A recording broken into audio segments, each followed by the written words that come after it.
Eyelash lifting tutorial. So first, clean off muna yung oil dust residue sa eyelash. Then mag-apply ng glue sa eye pads. Patuyuin muna ng konti before idikit. Then apply din sa kabila. Kapag nadikit na yung lift pads sa eyelash, mag-apply ulit ng glue on top of it. Kasi dyan didikit yung ating eyelashes.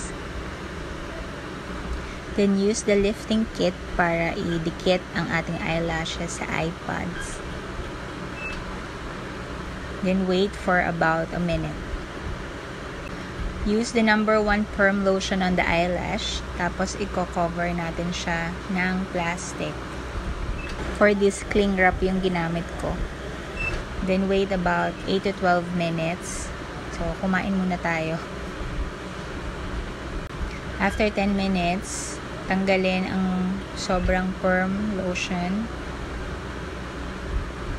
Then next is apply the fixing agent on the eyelash. So, medyo kapal-kapalan natin ng konti. Kasi manipis lang yung eyelashes ko talaga. And then, cover it with plastic. Tapos, wait ulit tayo ng 10 to 12 minutes. Then, clean up the fixing agent. So, tanggalin lang natin yung mga sobra-sobra sa kanya. And then, use No. 3, the nutrition lotion to nourish your eyelashes.